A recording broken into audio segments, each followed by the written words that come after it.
Ladies and gentlemen, I have a confession to make. This isn't going to be easy. I know it may come as a shock to many of you, and in fact, it was hard for me to admit even to myself. But over the last year or so, I have to admit,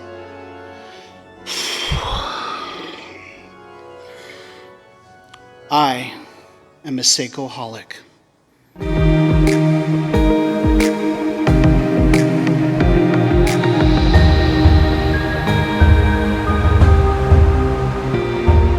Hey everybody, Alton here, and welcome back to the channel. I had a realization not too long ago that I just might be a Seikoholic. I mean, I would never have described myself as someone who was a huge fan of Seiko. I like a lot of what they do. I like a lot of their pieces. There's all kinds I would love to own that I don't own, but I would never have described myself as a Seiko fanboy in the best sense of the term. But then I looked at my collection the other day and I noticed I have a lot of Seikos. Now, for some of you, this may not be a lot of Seikos, because for some of you, maybe you've got 10 or 20 or 30. I've seen people who have almost complete collections of just the Seiko monster, which is really cool, but also hard to fathom the cost and the time put into tracking these down.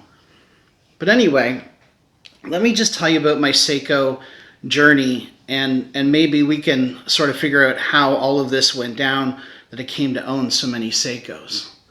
The first Seiko that I ever purchased was this Cocktail Time. This Cocktail Time is a really, really nice piece.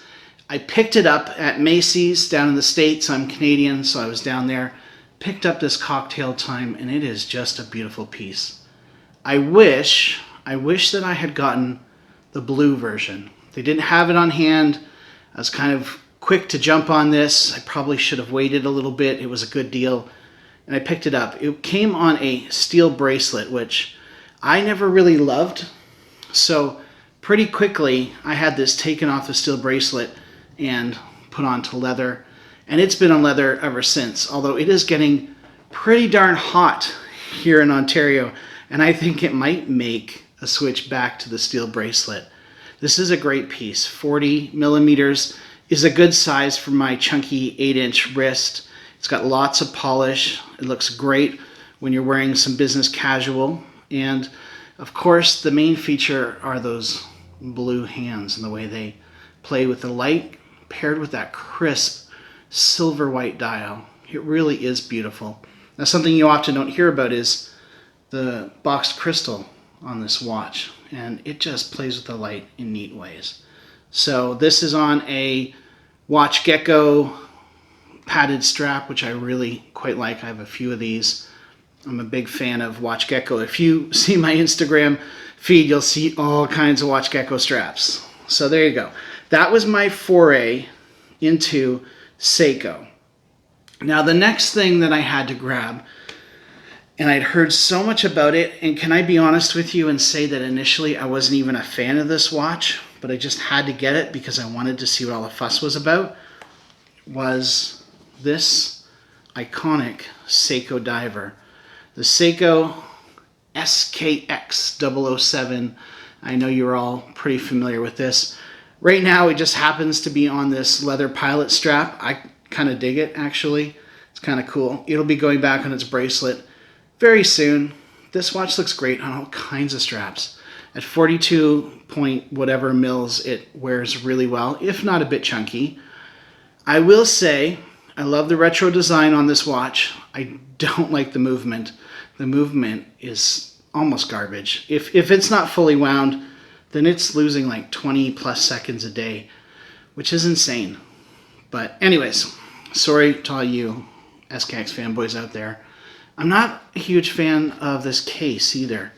It's kind of bulbous and round, and I know that makes it very, very comfortable, but it's not my thing. But all of that being said, there is just something about the SKX. I don't know what it is. Maybe it's the retro vibes, maybe it's the street cred, maybe, I don't know, it's bigger. The sum of its parts is bigger than all of these little parts put together. And so when you get it on the wrist, there's just something about it that is immediately enjoyable.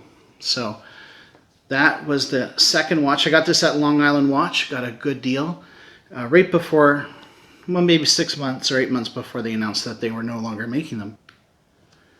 The next watch that I picked up is another Seiko Diver. It's this Seiko Samurai Save the Ocean, and this is just a beautiful piece. I love the action on the bezel. It's so easy to rotate. The blue dial, of course, is the star of the show, and the angular case is just super cool, super modern. They didn't hold back at all when they put this thing together, and I love it. Right now it's on a Formosa rubber strap. I have a review of that from a few months ago alongside the Barton leather strap, and I think it really looks good. I'll probably have this on here for a while. What I'd really like to get is a strap code bracelet for this. They make a really cool hexad bracelet that looks really, really stellar, at least in pictures and in video. So yeah, I'd love to pick one of those up one day. This watch is keeping pretty good time. It's gaining about 10 to 15 seconds a day, so that's not too bad. One of the things about Seiko you have to get used to, especially if you're coming from maybe a Swiss brand or a higher end Seiko or something like that, is that the accuracy on these more entry-level pieces is just not going to be the same. You're not going to be putting it down and coming back 24 hours later and finding that it's only 4 seconds fast, as I do with many of my Hamiltons, like this Navy Pioneer, for example. This has an 80-hour power reserve. I put it on a winder, leave it in my watch box, whatever. I come back, and 2 days later, it's still running, even if it's not on a winder, and it's about 7-8 seconds fast. And that I really like. You get used to that. But nevertheless, let's press on with the Seikos. So this piece here is a piece that I was so excited to get. This is a piece that caught my eye. I call it the Seiko Hamilton Khaki Navi timer because it's half khaki, Hamilton khaki, it's half Navi timer, and it's all Seiko. This is a watch that I don't think was released for very long, and so it just was hard to find when I stumbled across it. Everywhere was sold out. Then Joma's shop had it on sale one day. I guess they'd gotten some new old stock in, and they put it online. It was online for maybe 12 or 18 hours, and then it was all sold out. And you have to believe that as soon as I saw this, I grabbed some money, and I think it was like $198. It was super cheap. And I just love, love, love this thing. It's one of my favorite pieces by far. It could be that when I bought this watch, and when I started wearing it more than any of my Hamiltons or any of my other watches, that I should have known that I had a bit of a obsession with Seiko. My fourth Seiko, and probably my favorite Seiko. The next watch, and I just got this in a few weeks ago, maybe a month ago, is this 4th gen Seiko Diver. And this watch is such a beautiful piece. The blue dial on this is just gorgeous, the way it plays with the light. And then it's got this just wickedly monstrous chunky bezel that slopes in towards the dial, and the indices are, I'm not even sure what color that is. It's not quite a tan, it's not white, that's for sure, but it does glow at night, let me tell you this. So this watch has quickly become one of my go-to watches that I just want to throw on at almost all times. It is just beautiful. It's got amazing presence. I love the shroud. I love just about everything about this thing. And I know for some, maybe this is a little bit loose, but I really, really like spinning this one for some reason. I'm continually playing with this bad boy. I don't know why. So I would also say that not only did I see myself not as a Seiko collector, I also didn't see myself as a dive watch collector, because I tend to gravitate more towards field watches or deck watches. I've got a couple dress watches as well, and I've never really thought I was a dive watch guy, but I mean, not only am I a Seiko collector, it's pretty obvious. I have 3 divers here, all Seikos. So obviously I have a thing, I have to admit, for these dive watches as well. And then let's just perhaps throw in this Dan Henry here. This Dan Henry's an interesting piece. I don't wear it very often right now because there's a piece of dust in there, like a piece of lint actually. And it really bugs me when I see it. It tends to move around the dial. Right now it is just below the 12 o'clock indice. So I need to get this one taken apart and cleaned out by a professional that knows what they're doing. Otherwise, a beautiful watch. It has, I believe, an H35 in here.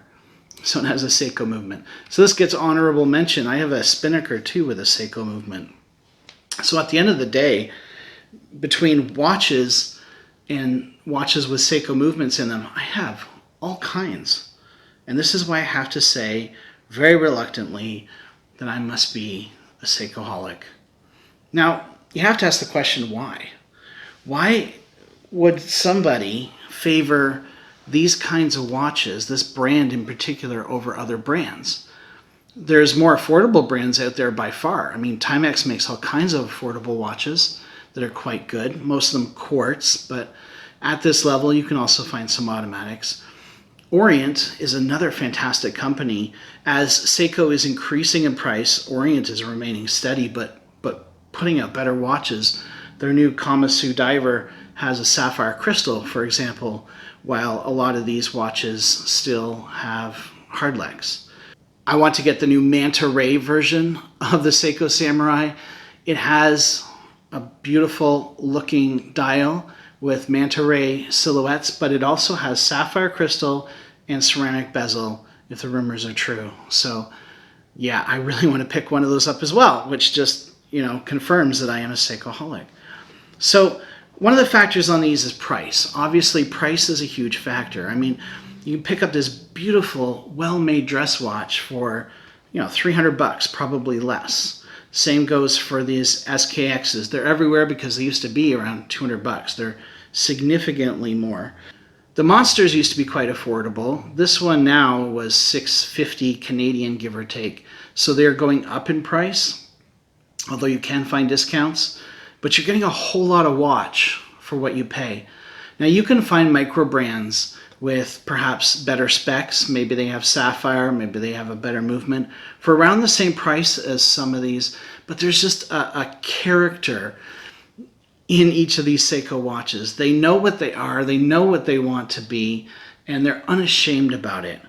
And I also think that there is a build quality to a lot of these. Now, yes, I know chapter rings are not always aligned on certain Seikos, and that's just something that we've come to admit.